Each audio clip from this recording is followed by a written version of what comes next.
All right, BY. So for all my interviews, I do a mic check. You're a DJ, so you get what mic check is, right?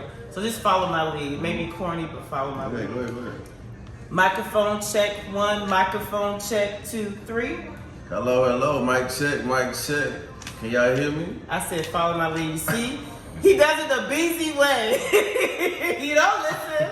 But anyway, You don't get microphone check? You gotta do it the way I do it. Microphone check 1, microphone. You ain't gotta do it that way. You do it the Beezy way. That's why this is titled the Beezy Way, Beezy Way. Okay.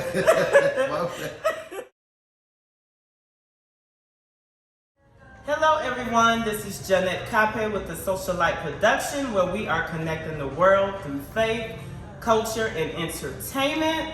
It is already a vibe and we have not started yet, right? I'm here with Mr. BY. I'm going to call him BY. He's going to introduce himself later, but go ahead and say hey to the people. Hello everybody, how y'all doing? So I'm excited about this interview. It's been a long time coming. You will see why once we start. But first, for those who do not know who I am, my name is Jeanette Cape. A Social Light Production is my platform. I'm the creator of it. We connect the world through faith, culture, and entertainment.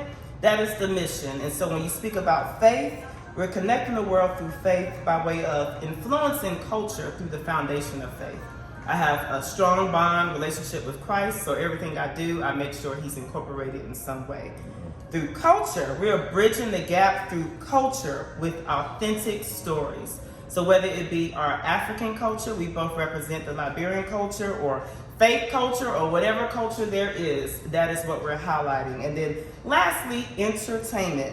Storytelling through media and production. And today is what you're going to see, storytelling through an interview, more so of a conversation. Right. I know you guys today don't want to hear more about me. I just had to give that overview for those who aren't aware of the platform. Go follow me at Social Light Production. But anyway, today I want to introduce you guys, and of course some of you already know Mr. BY. I'm going to have him introduce himself in a second. But I want to give my introduction. Why? Because he may try to downplay who he is, right? And he's humble. But that's why I'm here. Big Sis is here to toot his horn, right? Yeah. Right. So for those who do not know BY, first of all, he is an amazing young man. Amazing character. Just overall a good person. Even from when he was a small boy, right? He's always have that consistent demeanor. Right? He's filled with love, but as he's grown into a handsome young man, if you guys were here to touch him, Oh Lord. power, muscle, Just a little bit. just a little bit, but you know, it symbolizes the powerhouse that he is, right? He's a leader. He is also a connector who is bridging the gap through music. And what's interesting is, as we sit here at this rooftop beautiful view, the playlist in the clubhouse is African music, real African music. He was dancing before we started recording. He kind of tried to stop, but that's his vibe. That's our vibe. So I know this is going to be a special time. Some will kind of view him as a local celebrity. Oh God. Right? But more so than a celebrity for me, and not just for me, for the community, he's viewed as a Liberian influential. He's viewed as a boss, right? He's been influencing before influencing was a thing. I remember when he was 16 years old DJing at a house party, and first of all, we thought that was a grown person DJing. It was him. So he's been doing this, and you guys are going to hear some of that storytelling. But lastly, he's a generation connector. And so, you don't mind me telling your age, do you? Go ahead. Okay, he's 28. I know he looks... About to be. Oh, excuse me, I keep saying that. He's about to be 28. Oh yeah, we're going to talk about that as far as what he has planned, if you want to talk about that. Problem. But the fact of the matter is he's 28, but he is the bridge between all generations. From the babies to the teenagers to literally 70-year-olds. And I'm not even trying to be funny, but we're going to talk about that. Go ahead and say hello to the people again and tell them what all of your names are. So, hello, how you doing today? My name is Boima Sandy Manny. I am the fourth. That's my legal guardian name. That's my birthright name. Yes. And my alias name is Beezy. A lot of people in the streets, a lot of people outside of the corporate world that know me as Beezy. And as the DJ that most people would know me by, as far as music, I'm DJ Beezy. Yes. I take the nickname and I bundle with the DJ. That's it. Yep. And as far as life, I am a public figure. I'm an influencer. I am a believer. You better. I am a bridge to where I can be here today. I don't say too much. I don't like to do too much, but I like the people to believe in me. That's my focus. And I want to thank a Social Light Production for even giving me this platform today, because I didn't expect the interview to be today, but it's today. Holiday weekend. I almost was trying to reschedule because I couldn't get a haircut, but I'm here. He looks good. Don't even, whatever. And I appreciate this. Yeah. Happy holidays. Yeah, I guess Memorial. Yeah, Memorial coming up. something. Yeah. The real holiday on the way. Yeah. To all my Liberian people. You know what I'm saying? So first of all, of course, as we're talking now, we're talking to an audience that's familiar with who we are, you are, right? Let's talk to the audience who are not familiar, and even those who are, that they may not know as much about you outside of DJing, right? So first, let's talk about where you're from. You know, let's talk about that. Where are you from? I like to tell people I am a first generation Liberian American. That's first for anything. So granted, I'm first generation, like I said. My parents migrated here, and I'm grateful to even be in this country. Yes. It's not promise, it's a blessing to be here. Right. So every day is an opportunity. Even when days go bad, even when the stress comes at us, we have to believe that another day is a reason, is a purpose. Absolutely. Outside of that, I'm from Charlotte. Inside to be exact. You know what I'm saying? So I might bounce around a little in the interview. I might do a little colloquial for my Liberian people, and I might do a little street talk, but we're gonna keep it polished. We want all of BY, all of BY. So let's do it, polished or unpolished. You know, one thing. So we had an interview before the interview last Friday. We went out to dinner and some drinks, and it was a good time. We probably should have started recording then. It was a whole vibe. Right. But one thing BY said, and we're gonna finish his introduction in a minute. But he said, what did you say? Anything goes? Like I can ask you. Oh yeah, open book. Open book. Y'all hear that, right? This should have been a live, so that way I can tell you questions so you're I thought she was gonna forget. No. We going in. I'm an open book. We going in. Okay. The people want to hear it anyways. The people want to know. They want to know. So you're born and raised in Charlotte, first generation Liberian American, representing Africa, as you have your nice African outfit on today. I'll touch a little bit on your family. You have a big family, so you don't have to name everyone, but just highlight whoever you want to highlight. So, of course, it'll be wrong of me to not highlight my two parents. So, to Miss Kevin Sandomani, to my deceased father, Boy, my Sandomani III, I say thank you for giving me life, giving me breath. You're the reason why I'm here. You're the reason why I'm doing what I'm doing. And to my two sides of the family, the Sandomani family, I say hello, how y'all doing, my people. To my Reed family, I say how do. And that's really just the people that's really raised me and where I'm at today. Yes. So we're gonna get into the bucket as it relates to family, but it's important to shout out those you love and a whole bunch of friends he have. Too much to shout out, but wait. We'll keep it family. Yeah, keep it family. Oh yeah, professionally, tell people what you do. So, you really gonna be open book. Yes, we going. So by profession, I'm actually an engineer. I went to school for it. I went to North Carolina A&T, Aggie Pride, the realest HBCU. UNC Charlotte 49ers, let's go! That's not a joke. If you went to that school or that establishment, I feel sorry for you. You know what? Let's continue. Yes. But I'm proud to be an Aggie. I'm proud to be an engineer by faith. It took me a while to get to where I need to be, and I'm just starting actually the real career path, but I'm grateful. Grateful. More than anything. Yeah. So that's what I do outside of my DJ life. And as far as outreach, wow. I do a lot. It's a laundry list. As far as the Liberian community, as far as giving back on different levels with older people, as far as my church, as far as trying to mentor youth. It's a lot of platforms that I try to touch. Everything's not together yet, but it's coming together. So I just try to be where I can be and be places I can be. Absolutely, and he definitely does a lot. He does a lot. I'm not going to start naming it because then people are going to try to call you, for favors. But like I said, he's a great person of good character, and he comes from good stock. And we're going to talk about that a little later.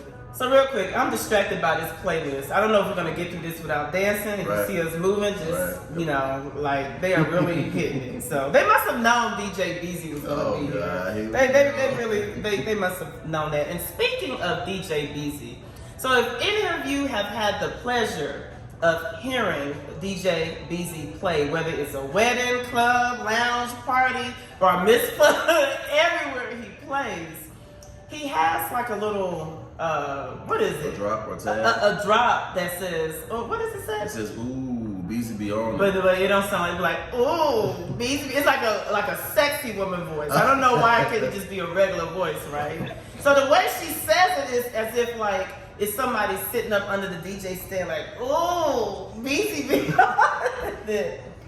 So we're gonna talk to those ladies that will represent that voice in the club, right? Well, why the ladies? Why not everybody? Well, that's the voice you chose for your biggest house. I can't do it like she do it, but we're talking to those ladies. Everybody else can listen in on it, but I want the ladies to know what Beezy be on. What Beezy be on. So let's start. I'm gonna feed you. The question. Feed you. So, you know, in all seriousness too, when someone is, say what it is, well, I ain't gonna say popular, because well known, right? Well connected. Oftentimes people feel like they know you, or they feel like what they see is what it is. Mm-hmm. But there's so much more than what we see, right? So when we speak about what Beezy be on, and I know it's not proper English, but that's what we're going with today, proper grammar. What on a normal day, like when you're not working, whenever you're not working, what does Beezy be on? What do you do? So honestly, for me, in my own mental space, in my own mental healing, I like to be by myself a lot. Mm. Granted, I am an outside person. Mm-hmm. A lot of people see me, a lot of eyes on me, a lot of cameras on me. A lot of people want to know what I'm doing, but behind closed doors, a lot of days I just want to rest. Right. That's the first thing. Get my mind together, get my body together, get my heart together, get my blood flowing the right way, drink my water, mind my business. Lift his weights. That's the first before anything. And of course, I like to go to the gym. Mm-hmm. I like to go on exercising routines. I like to read. I'm not really a book reader. I'm more of a newsletter guy. I'm more of a current event guy. I want to know what's happening. Mm-hmm. I want to know why Liberia not prospering yet. Yeah. I want to know why we vote for certain people here in the same country and they change and go to different parties and do certain things. But hey, it's the world we live in, right? So you gotta just live in your own lane and do what you have to do and mind your business. Drink your water. And drink your water. So that's really me on a quiet level, on a basic level. I really just like to stay out the way, be private, and keep believing and knowing that tomorrow when I wake up, it could be a whole different day for me. Yeah. So in your private time, let me stop. I'm not gonna go ahead. Open book. No, when you say be private, like, because I'm a lot like you, right? When people don't see someone on your arm, they feel like they're entitled to know why. And if not why, then why, right? Why do you choose to be private? So before I even go to that, before the relationship with somebody being on my arm, I think it's more of I don't let people see me every day. Right. And not to say it's a bad thing, it's like you have to be outside in the profession that we're in with the entertainment, but sometimes I just make it a stigma of mine or a stickler of mine to not be seen on certain days. I need to be by myself. I need to be around few people that I know I can be in my inner circle and talk to and heal. That's good. And outside of that, when it comes to relationships and people being on my arm, and I have business. Right, say it 2 more times. It's not your business. It's not. If I want you to know, then you're gonna know. See, now I do get it though, because some of those that may want to know are those, ooh, Beezy be on it. So I get it, right? I get it coming from those ladies, but I'm talking about just the everyday questions. Sometimes it's like, just let me chill, right? Mm-hmm. And I don't have nothing to prove. I have nothing to show off. Yes. Like, I'm a regular guy. I think you're the same way too. Absolutely. Absolutely. We're regular people. Like, just talk to us. Don't worry about who's about to be with us. Figure us out first, and then maybe you will find out who's dealing with us. Yeah, you're right. No, that's a good point. So another question I have is, what is a misconception that people, whoever people may be, may have of Beezy? So, like, you keep saying my tags for the ladies. So, right. Already that's a misconception, but not knowing entertainment. Yeah. And of course, when I do play my music, any event I go to, it could be a wedding, it could be at the club, it can be a bar mitzvah, it could be a Sweet 16, it could be in the cafeteria at a college. You always cater to the ladies first. Of course. Because once the ladies are having a good time, everybody else having a good time. Yep. But outside of that comes the stigma that DJs, I guess I had to fall into the stigma too, which I hate. They claim that we have ladies on our hip, on our line every day. Well, why you making a face with? No, I'm sorry. I'm just. I guess I'm getting a visual. Are you bringing that stereotype? No, I'm not. Are you being petty? I'm just joking. But anyways, that's a huge stigma with DJs. Like people say we can pass around. They say we got a lot of ladies, but honestly, I'm not like that. I'm very choosy, just like my food. Just like my career path. Yeah. Just like things I believe in, I'm choosy. Isn't there a song that said, they say you walk in something, they say you hold on to they say you but are you I want. But are you I want. And the why fun like that. So Period. So no, I like to mess with, actually we like to mess with each other, but you know, it is what it is. People are gonna ask, and you know, I get it, right? But you know, you have the right to keep parts of your life private, whether it's relationship, you know, business ventures, whatever it is. But as long as you're moving intentionally, that's all that matters. Yeah. That's all that matters. So another question I have for you is, what would people find interesting or shocking about you? Like, just something about your private life and who you are that people may be like, that's interesting. So a huge thing that I think a lot of people don't really see or know is I have a huge care in my heart. Like I want to care for people. And sometimes I extend myself too much doing it. Yeah. Because everybody might not know it, and y'all better not come asking for me to do this. No. Because I'm trying to tell people no now on a more serious level. Yeah. But like it's hard for me to see people that I know need. Yeah. And I can't help them. Or I can help them and I'm not doing it. Yeah. So that's a big thing for me. And I really just want to see certain people, like especially around me in my circle. I can't help everybody. There's no way possible. No, I'm not God. I'm not Jesus Christ. I'm not the president. I'm not none of that. Yeah. I just like to help and I can care for certain people. Yeah. Now, to be honest, I mean, I know that was your answer to the question, but I know I wouldn't find that to be interesting because that's just what you exude. When I say interesting, I mean like shocking or surprising because that's just what you give off. That's just what you do. Right. Like even when you walk in a room, you don't meet a stranger. You don't have time to necessarily have a conversation with everyone, but you make sure that everybody is seen. And that's special. And why do you take the time to do that? Because not every celebrity do that, right? In all seriousness, I know. But in all seriousness, when it comes to reaching out to people, because you never really know who you're talking to or who you're dealing with. Especially because, once again, this life that you're living, we have to see things through a different lens. Because that one person that bashes you could turn to 500, turn to 500,000. So you always got to stay consistent. Even on your bad days, when you're going through things, you still got to at least try to put a smile on your face. Many days I come outside, I'm like, whoa. Like, let me regroup and put myself together. Right. Before I really see people. Right. And sometimes when I see people, they wake me up. When I see you, you wake me up. Well, you have no choice. So even when I want to be mad, like okay. I don't know, but you're filled with so much love, and everybody just wants a piece of. And that doesn't even try to sound funny. Seriously, they just want to be in your presence. Everyone who knows you wants to be able to say, "Oh, BY, that's my boy," whatever. But you give everyone.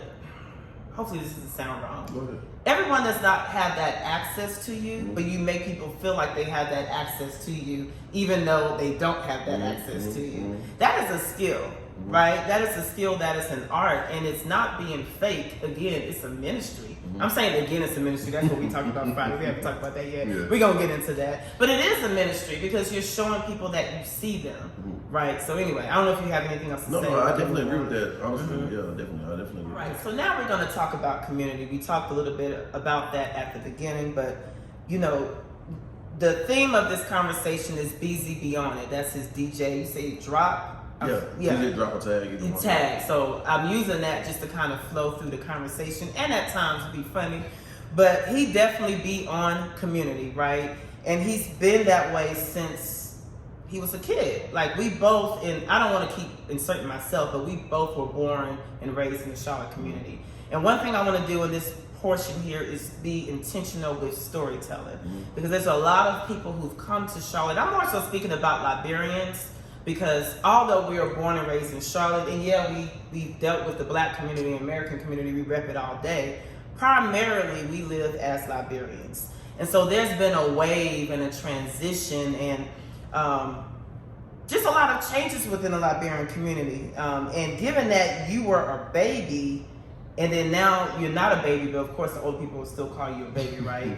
But the fact that you've been able to be a bridge and a connector where, regardless of the generation you belong, let's do a little storytelling from BY's perspective of the community, the Charlotte Liberian community that you grew up in. So as you took the word out of my mouth, I was really going to just, like we mentioned before with the bridge, that's a big thing that I see and I know and I believe that I'm a part of. Yes. So I'm born and raised in Charlotte, but of course I have my Liberian roots. So, and I think that puts me in a special realm, a special like atmosphere to where I can really mix and blend to almost any culture and almost anybody. Right. I feel like I'm confident in my own skin. Granted, we all have our doubts, we go through things, but as long as you're confident in yourself, I think people respect you more. Don't you? No, absolutely. Yeah. So being who I was and being who I am, it's really comes from my parents. Yeah. Because as a baby, I used to see them do things, especially in the Liberian community, and the way they interact with people, and I'm trying to understand, I'm like, why? And why are you all over the place? Why they know all these people?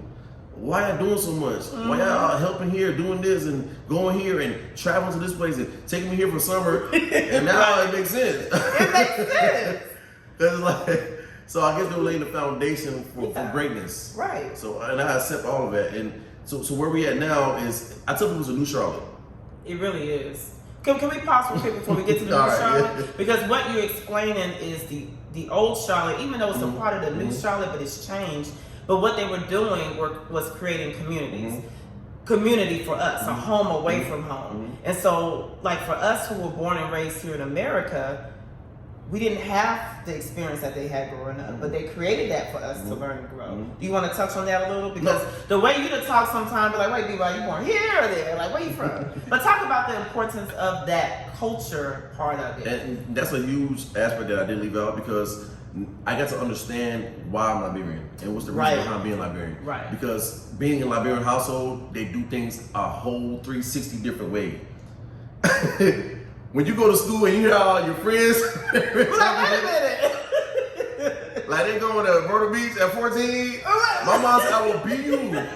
You know, like it just doesn't correlate, but I think it's supposed to be right. But now I understand that it was a reason behind it, because they wasn't raised like that. So they're trained to raise their children that they bring, no matter where it's at. It can be America, Europe, Liberia itself, that they have to instill the Liberian culture in them. And where I'm at now in life, the Liberian culture is in me heavy. You can't get it outside of being African right now. African it's a fad. It's a what's the word to use? You know the word. It's a brag right now. Yeah. It's cool to be African. Yeah. You know, the African's not coming, but I use some basic words. And like I said, Africa been hot. Meaning Africans been hot. We've been here, but because it's mainstream now, you know. So we accept it though, because we not. No, it's the education piece. Not saying I'm going out there to educate people, but educate by, you do that by way of music. Right. So yeah, you play Afro beats, but you play the traditional African music, right? Can you talk about your tribe, what tribe your parents represent? So, of course, I always gotta say my dad's tribe. Of course, that's where I play. Yeah. I'm a 5-man from Kingsville number 7, grandkid my content. Then my mom was a lo-fi woman, so I could do Tobagi. Yes. Well, I'm saying yes, I haven't had this Tobagi, but I had Antiquated. Yeah, so that's my 2 ethnic backgrounds. Yeah. And that's where we at. Okay. You want to speak about the new Charlotte now, and like I said, it's the same community, but it has multiplied several times. So the challenge with that is, when you talk about community, when it goes from being small to broad, you have to change the way you go about creating community and dealing with community. Talk about that. So I like to touch both communities. As far as the Black, the African American community, which I grew up in heavily as well, when we were younger, the way things are done now is a complete different, and it's really just because of social media. That's really the big difference. Like the way we used to hang out, the way we used to go about doing things, playing sports, talking with each other, involve each other, going over each other's houses. It's all social media now. It's all about a brag. Right. Instead of actually just being kids. Right. and going through life. And then as far as the Liberian community, the big difference I see now is the sectionalization. It's a lot of cliques. Of course, it's always gonna be cliques wherever you go, but now it's like it's obvious. It's broad daylight. Like you can see it. Like certain people gonna hang with certain people. They gonna hurt certain places, and then when they get a certain party, having a party, oh, we ain't going there. But back in the day, everybody was at it. Every party. Some people that know me now, I can forget their name, but they know you. Yeah, because the way I was raised. Yeah. And one thing that's similar between the two of us is, when I say we have our cliques, we have our family, we have the core, right? But we belong to all the cliques. You know, we get invitations to all the cliques. We support, we see. Sometimes, though, that can backfire because on a given Saturday, you'll have how many events to go to? But it's a matter of not even so much about going to events. It's about getting to know your community. Right, so I think that's very important. I'm glad you highlighted that. So, Johnny, I forgot one thing about the Liberian community is, so let's say, especially in times of tragedy, we all go through deaths, we all go through problems. Liberians come together. And that's one thing that I give hats off. Like, they will cook, they will come to your house, they will call you, they will do anything they can that they can provide, they'll bring it to the table. Right. And even when they can't be there, they will do something in advance. They will send. Yeah. And you can't overlook that because you're not going to see too many communities that do that. Because I hear other people in other communities that see the Liberian community and be like, wow, y'all really hand together. Right. No, even though we like gossiping, but we can still hand together. It's definitely not perfect. But when it matters, we show up. So I just wanted to bring that. Yeah, no, I think that's important. And again, it's coming from different lenses of generations, you still see that. Because of course I'm, several years older than you. I don't care. I'm probably old enough to. I'm old enough to be his auntie, but don't you call me auntie? Okay. Call me big sis. Big sis. It don't matter. But no, when I was growing up, things were different. When you were growing up, things were different, but it was still the same. If that makes sense. But now it's a new Charlotte. It's a lot different, but it's still the same with that community feel, with that support feel. So, yeah, thank you for highlighting that. Okay, so we're going to move into the family segment, but I would more so like to title it as Legacy, because you touched on it at the beginning of our conversation during the introduction, speaking about Auntie Kebe and Uncle Santa Man and your parents, right? So I want to talk about legacy and how you're living out your parents' legacy. Of course, unfortunately, Uncle Santa Man is no longer here. But I can just see him just smack. First of all, I can just see him through you. And I don't want to make this emotional, so I'm going to try to keep this light. But all I remember growing up and, even as an adult, Uncle Santa Man made sure he saw you were seen. And not just seen. He going to look at you, he going to laugh, he going to smile, he going to hug. He literally, it feels like he just takes you and shakes you. He doesn't do that physically, but from his presence, from in entering a room, that's what he does. And then, of course, you go to Auntie Kebe, she is a light. So just like her son, she don't say a lot, but she says a lot. And she says a lot by way of what she does in her character. So let's take a moment to talk about legacy. Let's first start with the late Santa Man, I'm about to say the late Uncle Santa Man, but let's first start with your dad and just talk about the legacy that he established and how you are carrying that out. So, of course, like you said, my dad is deceased right now, and it brings a lot of pain to me, right? And the pain is indescribable. You're never really gonna get over it. You're gonna cry, then you'll get to a point where you can't even cry no more. But you have to think about what they built in you. Right.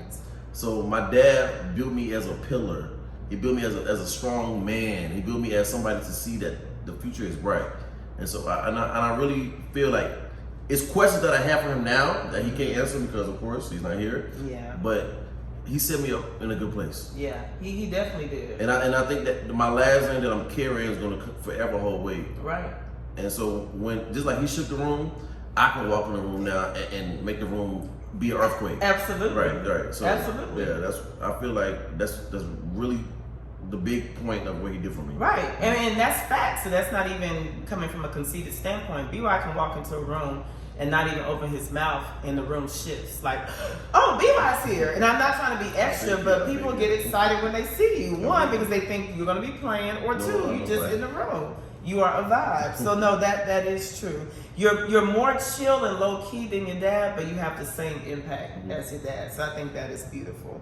Now let's get to your beautiful, like, for those who don't know his mom, when you talk about vibe,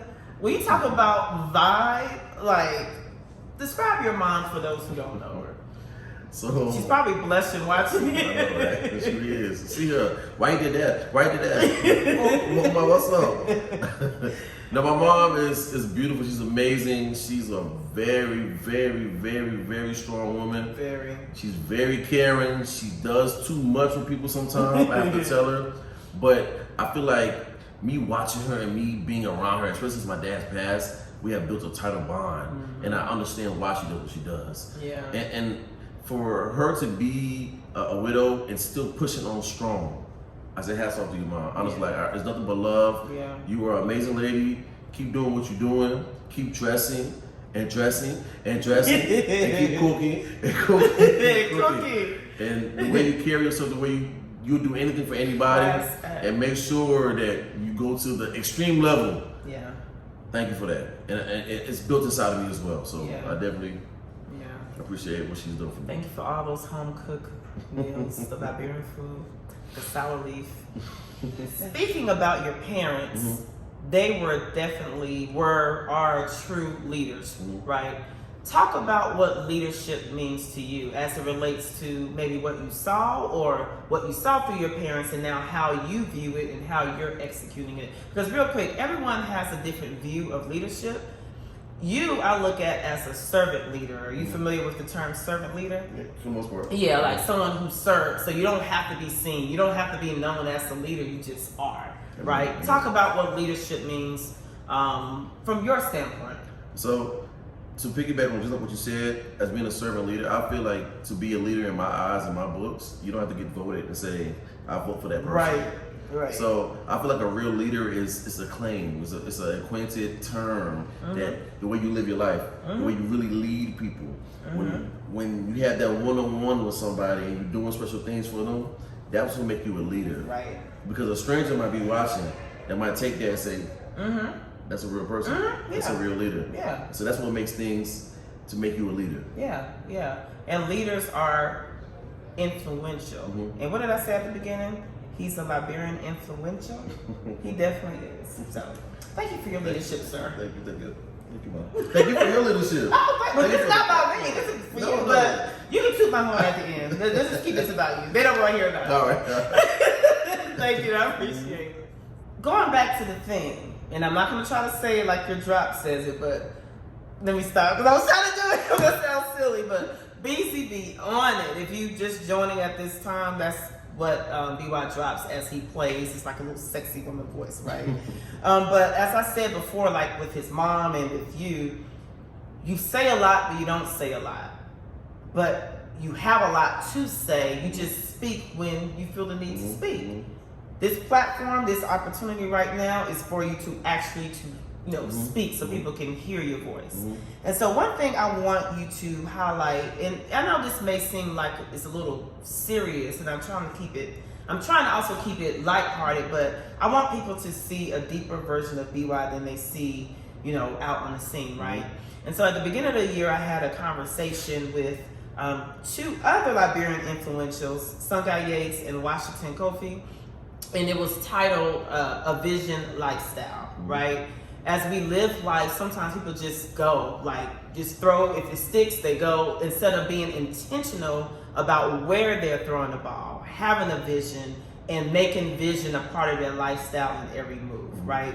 So as it relates to a vision lifestyle or just vision itself, tell the people, or actually, let me ask you first, are you a visionary? Oh yeah, definitely. You're a visionary. Definitely. So talk about what vision means to you and why it is important. So I used to question why I do certain things or where I'm going to get next. But I see where I'm at now and I look back to where I'm coming from. That was my vision. That was my path. That was my goal. So long you appreciate what happened before and when you didn't have, God created. Where you're at now, God created, plus work, plus success. All of that adds to the equation, a formula to where you're going to succeed. And so when you wake up that next day and you believe, and you keep writing down your goals, keep seeing a next step, keep working hard, keep entertaining the people on a consistent basis. Because one thing, let's like kind of go back to the entertainment. Let's focus on that part. Yeah. You have to be consistent in this business. The days where you tired, you know, did 2 gigs before, you got to get to that 3rd gig. You got to produce because people are looking. Yeah. You got to produce with this platform. You know, you preaching. People are looking. It's tiring. It's not easy. But it's consistency. That's all it's about. No, you're preaching. And so long you can see that consistency is where you have to be at, that's all that matters. And I promise you, like whoever's listening, whoever's trying to get inspiration, just be consistent. Just focus on what's next. Focus on where you at now. Don't worry about what you don't have. Mm-hmm. Focus on what you got, and know everything will be created. So that's key, because you know when you talk about vision, I don't necessarily hear people describe it as consistency. Mm-hmm. In order to get to the goal, you have to be consistent with whatever God puts in front of you. And sometimes what he puts in front of you may not even look like it has anything to do with the vision. I'm even thinking about your journey from school and then where you had to kind of veer off before now you're in the engineering space, but then you're also in the entertainment space, but you're also in the boss space, doing things behind the scenes that nobody knows about, the planning. I'm not telling you, I'm just, you know what I'm saying? You know, there's a lot of things that a socialite production does that they assume that it's all about interviewing. This is just debate, what I like to say, like how to get people. But yeah, it's so much deeper. So it's tiring, but then it's also rewarding because I know where it's leading, right? And so you said that perfectly, consistency. If you're not consistent, what you gonna do? Like, what's in your zone? Really? Like right now, a million goals and you just jumping all over the place. You're not doing nothing towards one goal. Nothing. And maybe that one goal might answer all the rest of that. Right. No, you're right. 100,000. But you can't even focus on one goal and do something right for that one goal, then you're going nowhere. You're gonna be in circles the whole time. Let's touch on that. And usually we'll say, speak to the youth, speak to the young adults. No, speak to everyone, because there are grown people who are struggling as well, right? Like, how do you, as it relates to vision and as it relates to what you're doing on the DJ side and even what you see what's next, you don't know how you're getting there, but you know that you're working towards it. How do you stay motivated? That's a great question. As far as motivation, I would say for me personally, it's just knowing that I got people counting on me. I got people looking up to me. That's good. And lastly, I got a name, and I want to leave a name behind. I won't be here forever. I won't be a DJ forever. Let's be honest. No. There got to be somebody that come under me. There got to be somebody that can be better than me. I'm not gonna be the best DJ. Right. It's not possible. Right. But so long that I'm being consistent once again, and I can believe that what I'm doing is really impactful. Right. The people are telling me. I don't have to go to the people and say, "Oh, I'm the best this, I'm this and that." No, the people are gonna tell you. You're gonna feel it. Your presence is gonna be felt. You don't have to say too much. I promise you. And especially when you get into markets and target markets that people that don't know you, and they appreciate your value and your work, that's when you know. You're right. That's when you know. That's when the motivation kicks in. It's like, okay, I'm doing something that's noticeable now. You're right. You're right. That's good stuff. The way you're speaking, you seem very sure of yourself, very confident. But sometimes when God elevates you or he's about to elevate you, it can be scary because as confident as you may be, that's a higher level. That's another step, right? And so when we had dinner last week, I asked you the question, do you recognize Beezy, BY, however you want to refer to yourself in this season? Like, do you recognize the person that God has called you to be in this season? Oh yeah, I definitely see it. I might not all the way be there yet as far as my polished value or my polished product. I might not all be there, I'll be honest. But I definitely see myself doing things major right now. Yeah. I definitely feel the calling on a different level. It's not just playing music. It's Beezy being on it. So wait, how she say it? Cause you said it too proper. No. Let me stop. Be serious. So I'm reaching to that part of the mountain to where I'm about to stand on top. So I'm just leave it at that.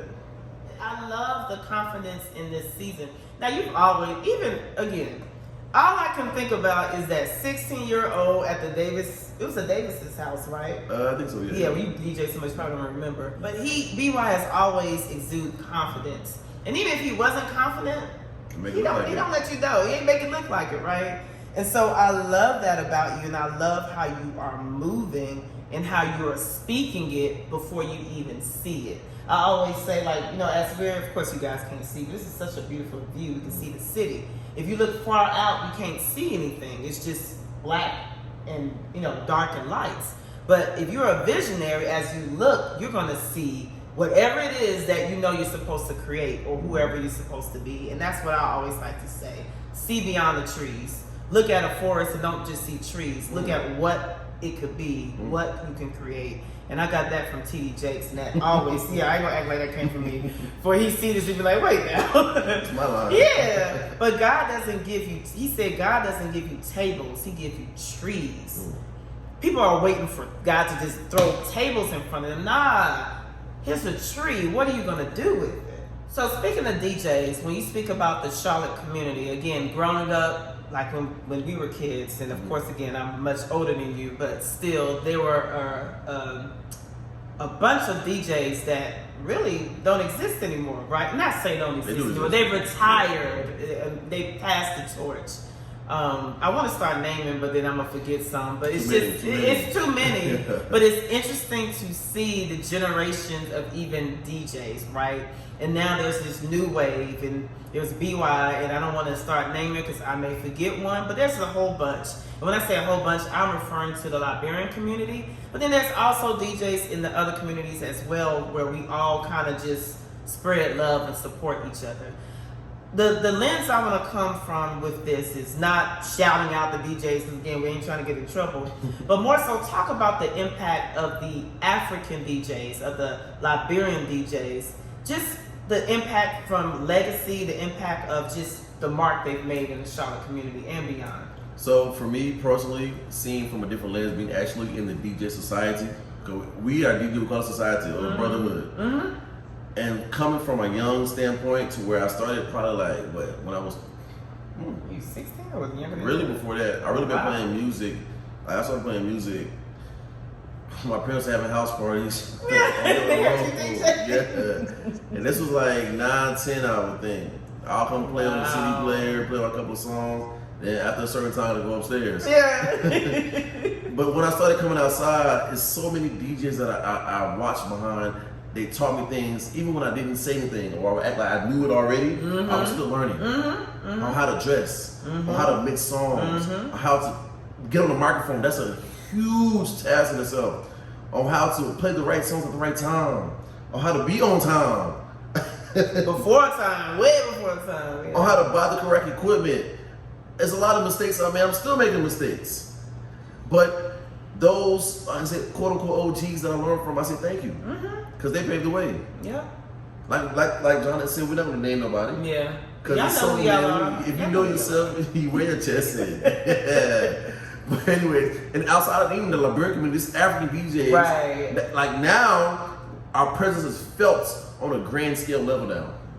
To where people are like, wow, I'm gonna go to the African club. Because you know when you come to an African club, an African DJ is gonna play different. It's a vibe. It's a cross culture, it's a blend. This is where we need to be at. Even the club, any venue you go to, you're gonna be like, that sounds different. It don't sound like what we hear every day. Yeah. And I think that's more so what it is. It's not so much comparing against the American DJs, but it's the style of, it's the genre. Yeah. It's not like comparison. It's like the way we do I just want to, because people will pick out what they want. But I think there's opportunity too, right? Especially as the city have these, Juneteenth is coming up and all these other events. And there's nothing wrong with American DJs playing African music, right? But imagine how much more pure and authentic and rich that playlist can be. Right. You know what I'm saying? I'm being serious because it's the opportunity to learn culture. So even though you are of the culture, you still have to sit under someone who did it, right? Not with someone, a lot of people. Yes, a lot of people, excuse me. Yeah, a lot of people. So we're speaking about vision, but I also want to tie the legacy piece back in there, right? So it's just beautiful to see how the baton is just passed through generations. I think about my dad. Mr. John Woto Kape, he was a DJ from the 70s back in Liberia to America through, I think, when he was in his mid-60s. One thing I love about watching my dad, you know, in the house mixing, I also watched him be a mentor to many of the young men and his peers. I'm just mentioning it because I was able to see it, right? To actually see the impact, the part that my dad played in his development, and it was beautiful. So I guess it's more so of me wanting to give my dad a shout out because he helped, along with others, to create a very solid young man. First, of course, we'll pay respect to Uncle John because without him, we wouldn't be here. You wouldn't be here. No, that's and true. I definitely wouldn't be here. That's true. You know, this was his platform. Yeah. So we're definitely thank you for that. And as far as playing music in a different way, I kind of create my own style. Of course, I watch people. I watch people like your dad. I watch people on the internet. I go to parties and I see other DJs play. But I just try to do my own mesh, my own creation, my own formula to where it makes sense for me. And you can't play the same way you do at the club at somebody's wedding. Now that is true. Talk a little bit about that, especially with So like if I'm at the club, I can do what I want. I can play a lot of sound effects. I can rush music. Give you the raw version. It could be the uncut version. When I come to somebody's wedding, they want to hear a smooth transition. They don't want to hear me on the microphone all day, just like I'm at the club. They don't want to hear me scratching all day. They want to have a good time and remember that it was a beautiful process. Right. Because you're there to make the day beautiful. Right. Right? So as far as me mixing and blending, it would be more on the technical side. You probably wouldn't understand how I do it. As far as 8 bars, 16 bars. Yeah. I sit like my library when I download music. Sometimes I go 3-4 hours of just me sitting down. That's another thing I do, like to my own self. To where I go 3-4 hours. I download probably like 300-400 songs, and right after that, I have to go in and set cue points for all these songs. Oh wow. Yeah. So this is a process. There's a lot that people don't see behind closed doors, and that's what makes me when I come outside now, I don't have to use headphones. You sure don't. Yeah, I really don't use headphones, and that way I can control my library because I know everything that's in there. It's very probably like maybe 100 or 200 songs out of my 20,000 library right now that I do not know about. Everything on there I put there my own self, whether it came from CDs way back when, or where it came from MP3 files I'm downloading or paying for on different DJ apps, DJ pools, and all of that is creating me into being a better Beezy. Absolutely. Because I'm controlling myself, controlling my music, and I'm playing it in a different way that I think makes sense to me. And I think that people are accepting it. And I was about to ask that too, because you know when you go to wherever you go, one thing I know that aggravates DJs are requests.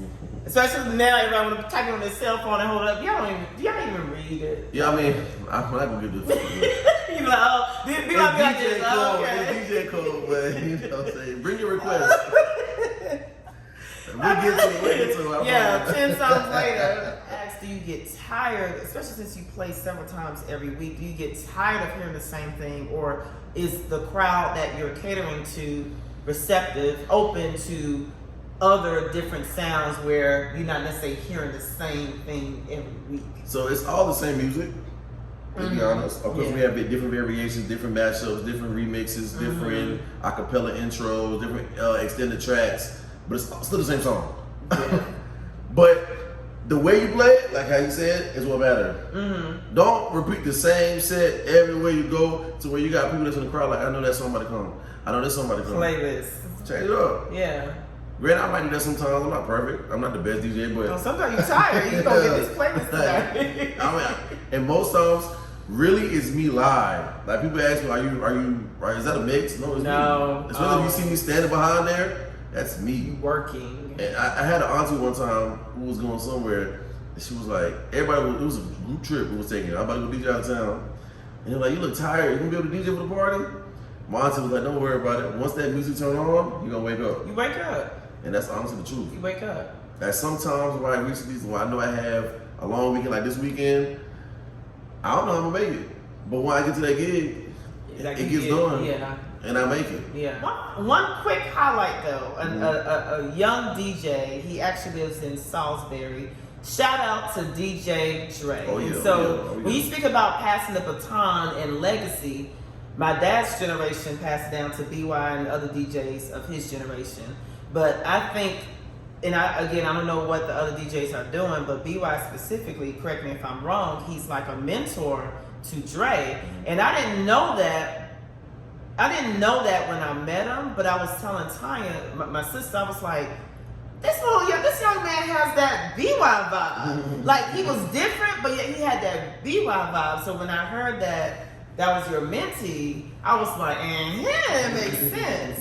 Do you want to talk about just I definitely give a shout out. Yeah. So DJ Dre is somebody really personal to me, somebody close to me that I really appreciate. He's like crazy humble. Yeah. Sometimes I gotta ask him like, leave the DJ stuff alone, like do something else. Yeah. But he's just so in love and touch with the music, and you don't see that too many days now, especially in the DJ craft, where you have young ones that really want to be DJs. Right.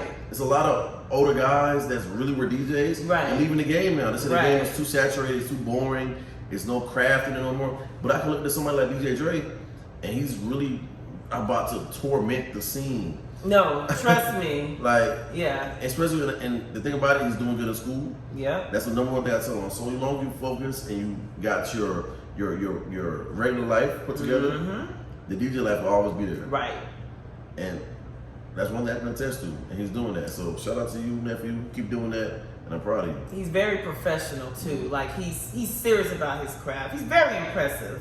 So shout out to DJ Dre again. I'm gonna share your contact information, but it's just beautiful to see. And this is why conversations like this are important. And the way that you walk out this life is a lot of pressure, but people are watching you. So thank you for that. With a Socialite production, like I said, our mission is connecting the world through faith, culture, and entertainment. I start with faith because that is the foundation, that is the solid rock, right? And I say faith, but that's my belief in my Lord and Savior Jesus Christ. That's what I believe. Not saying that's what you guys have to believe. Whatever you have faith in that.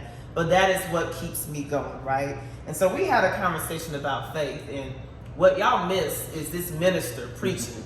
Y'all missed the way he literally lit up when he talked about just God and Christ and how it brings conviction and how, so I just want you to, you don't have to preach again, but just speak about the importance of faith and what it looks like for you, right?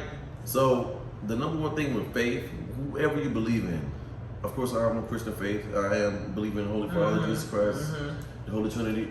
I believe that faith is belief, if that makes sense. I believe that faith is belief. So whatever you put your mind into and know that higher power, that upper being, that spirit around you is what's carrying you, and you really believe that's a strong message in your life. That's something that you really have to carry and know that things happen in mysterious ways, magical ways. There's a reason why you're here. There's a reason why you're going to where you're going because of that faith.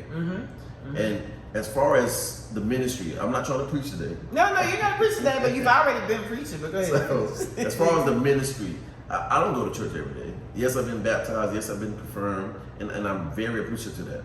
But right now in my life, it's hard for me to make it to the church building every day. I'll be honest, it's hard. But the way I give, the way I reach out, my outreach, my love, my tender care that I try to give to people, that's my church right now. That's my ministry. Do you agree with that? Well, no. Here's the thing. When you talk about faith, so we've been groomed to faith is going to church every Sunday. Faith is wearing a long minister robe. Faith is this and that. Faith is whatever direction God is leading you. Amen. So in this season, if you haven't been to the church building, but you're making sure in your one-on-one time, you seeking the Father. I know when we were talking, you were like, if God don't give me confirmation, I ain't doing it. Like you make sure to incorporate him in your everyday. It's not for people to see, but we see it by way of what you give out through your heart, right? And so whether I agree with it or not, it's not about what I or anybody else think. Like even for me, I don't go to church every Sunday. I go wherever God tells me to go, right? You say you don't want to preach again. Boo, you started preaching since this recording started. Because when you talk about preaching, aka ministering, you're encouraging, you're inspiring, you're shining the light, like these lights are in our faces, of Christ through your character. So yeah, that's faith for me as well. But what was key, what you said last week is, you were like, if I ain't get confirmation, I ain't doing it. Or you also mentioned conviction. All of that is a part of faith. Now, this is not to do away from church, because church is very important. It helps to guide us. You know, you need spiritual leaders to route us, whether you're in church or not. So this is not an anti-church thing. But regardless if you go to church or not, make sure you are being led by the Holy Spirit and your faith as you're walking, not being led by opinions. Amen. That's my thing. Amen. So I wanted him to hear more of you like you did last week, but he gave us abbreviated version of it. I like to joke with BY. I don't know, I think I said this to him. He's a minister of music, right? Not in the church, in the world. He's bringing joy. Seriously, not just talking about the club. Think about any event that's going on. Even if it's, I think it don't even matter. Wherever you play, you bring joy. I remember during the pandemic, for those who follow BY, he ministered to people who were stuck in the house. Literally, we all went, oh, BY coming on at 12, and he played a great mix. I think it was, I don't know if it was Easter Sunday or what Sunday. Yeah, he played a great gospel mix. Excuse me. So talk about that. How does music minister to your soul? So, music for me is close to my heart, of course. That's why I take the craft. Like, I really love to play music. I don't just do it for the money. I don't just do it for the fame. I do it because I really have a passion for it. And as far as like when you're going back to when we had coronavirus, we were streaming, I was almost in a depressed state because I couldn't do what I love outside. Yes. Everything was shut down. Right. So I'm like, what am I gonna do? I'm barely working. My DJ stuff not going on. What's gonna happen? Yeah. So I said I gotta turn to my faith, and that's what led me to do what I did. And that Easter Sunday, it's funny that you say that because when I was in there, I felt like I had something taken over me, and I really couldn't explain it. It was me and my belief going to a different level, and it was a special Sunday for me, and I feel like it was something that I needed to do, and that's why I did it, and it made sense. So going back to what you said, it's all about making sense and doing what you need to do. And being led, doing what you were led to do. That's something taking over you. That was the Spirit of God operating through you. You have no clue of the amount of people that you touched during that time. So thank you for that. It comes up in my memory every now and then. I just smile because I had a good time. We were in my kitchen dancing. I was on three-way with my sisters. Right. Had a good time. Trying to wrap all this up. We're going to end in the relationship bucket. Now, pause. I said bucket. So that means friends, associates, business partners, and dating. Whatever you want to touch on. Ooh, Beezy be on it. Let's see what you be on. But no, I do know that you care just as much for family, for friends. So you don't have to go naming, but talk about the importance of, first of all, friendship. So friendship to me is a huge thing. I believe in loyalty, and I believe in being real in reality. I really don't like fake people and fake things. So my real friends is a close circle. I talk to them almost every day. You won't know them, you might not know them, but they know who they are. We talk to them every day. We in group chats together. We make sure each other good. We come to each other events. We support each other.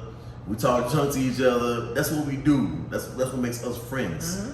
We know each other's moms, dads. We know each other. Yeah. Not, of course, we have a lot of associates. Of course. Our friends are a different thing. A friend is somebody you can lean on and rely on. And I respect all my boys and even all my boys that are my friends. Of course. Yeah. So what about as it relates to business relationships? Okay. And you don't have to be specific, but you are a businessman. You are a boss. Just talk. And again, these questions are more so to capture you as it relates to who you are and what you do and how you are respected, right? But for those who are business people or DJs or whatever have you, what is the importance of keeping a good rapport business-wise, and how do you move as it relates to business? So, do you have a manager? Do you have an assistant? No. I mean, I would love to have one, but that's not necessary right now because sometimes that, especially when you're not to a certain level of doing things, the manager can get conflicted. That's true. And people can take it the wrong way. Yeah. So, and I say that I'm not going to reach there, but it's just reality.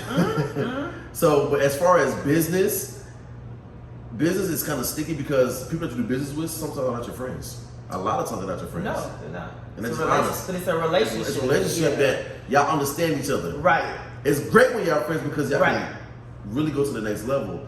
But a lot of times they won't be your friends, but y'all understand that y'all bring two things to the plate. Right. So you gonna take your half and I'm gonna take my half, and we're gonna bring this half together. Right. So it's just sometimes how it goes, and you have to understand that, because sometimes I think people go into business with relations, and then when you get your feelings hurt, gotta have relational intelligence, know who's who. Emotional intelligence, that's what I call it too. So it's like it's a different ball game, but you just have to understand and protect yourself, and know that it's really about the dollar. That's what business is about. Right. It's not about feelings. Right. So and then just overall relationships, being able to manage, right? Like I said at the beginning, you're able to see people. You make people feel like they belong, even though they're not in the inner circle, but you just see everyone, but you understand who's who, and that is key. Oh yeah, because you definitely gonna get people that you know they're calling you only because of what you're bringing, and you gotta understand that. But that's when you gotta raise your value too. So it's a balancing scale. You just have to think with your third eye, honestly. And that's what it was about. Yeah. Now the last question as relates to relationships, you know, there you go. Do you care to share your relationship status? You said I can ask you anything. Right? Open book. Oh, you smiling! You blushing! What's her name? Open book. Because I know you. The reason I was smiling and laughing, because this is gonna cause trouble. I mean, not gonna sound like let's stop. Let's go. No, some things are just off limit. We'll keep that. No, let's go. You want those problems? You see this? What that mean? That means you single, honey. End the story. So if you want so we're about to wrap this up. We can keep going, but you know, we'll have a part 2 about this. Maybe. We're talking about the relationship right now. Anyway, maybe next time you can ask me questions. But that's why it's off limit. Oh.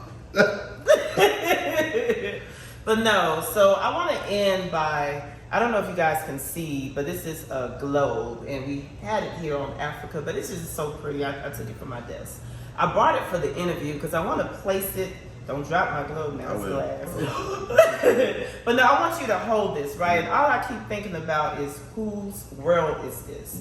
From the symbolic standpoint, right? So as you hold the world in your hands, when I say the world, obviously you don't own the world, but this is your world. This is whatever God has given you dominion and power over. What do you feel? What do you see? Just talk about you holding this world in your hands and what you want to leave the people with as it relates to what you're going to do with the world that God gave you. So with you placing this globe in my hand, I feel in touch. I feel that the world is literally mine. It's supposed to be mine. And these different continents and these different countries are supposed to know about Beezy. They're supposed to know about a social life. It's a reason why we're here. So see through the globe and see through yourself and know that it's a purpose and reason behind everything. I promise you. I'm trying to, look, where my money? Let me go ahead and put it on the preach. That is good. And I see why, because I was so pressed to bring this, but you're right. There's a reason why you can see through it.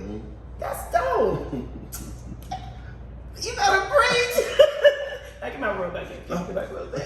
But no, BY, thank you. Seriously, thank you for just sharing. Thank you for your wisdom. Thank you for your insight. Thank you for your humor. Any last words before we well, actually, the last words. Tell the people how they can book you, how they can follow you, how they can keep up so they can see how Beezy be on it. I'm on all platforms. I'm on SoundCloud. I'm on Twitter. I'm on Facebook. I'm on Instagram. I'm on Audio Mag. What else can I think off the top of my head? Ooh, I might be missing one. But anyways, that's the gist right now. And if you want to know my handle is BEEZY. So it's 2 E's, the Beezy part, and then B on it. Excuse me, BEONIT. So Beezy be on it. Personal bookings. Of course, if you want my number, almost everybody have it. Just reach out to a socialite. Or just DM. DM him. Yeah. And I have a personal email that I dedicate for my DJ account. Yes. It's DJ Beezy CLT@gmail.com. So once again, it's DJ BEE with 2 E's ZY CLT as in Charlotte @gmail.com. I'm pretty responsive. Even if it take a day, I do have a life a little bit, so get mad at me. And outside of that, we have a special occasion coming up. A big occasion. You know, I'm about to turn another year, another chapter, another page in the book, to where it's about to be my birthday. Yes. And we're gonna do it the Beezy way. So if you want to have a good time, an amazing time. If you want to chill with the big boys, as we would say, right? If you want to see how Beezy be on. Yes, if you want to really know, come out on June 10th. It's going to be a movie. We're posting flyers everywhere. It's going to be a safari, and we're going to do it the Beezy Way. And there will be a part 2, but we'll keep that on the wraps for right now. But that's the first preliminary part that I want everybody. Like last year it was a movie. This year I'm not sure what it's going to be. But all I know is I will be in the building. Final words for the people. Thank you so much, You're welcome. Miss JK. That's my nickname that I got for her. And of course, your sister, CCK. Yes. Shout out to Frankie. Yes. Shout out to the whole family. Thank you for Social Light Production for bringing me out of my element. Yeah. Well, you in your element, honey, because you did it. Especially this closing with the globe. Thank you, DY, so much. Thank you. I can't wait to do this again. All right. All right. Thanks, Bye-bye. everyone.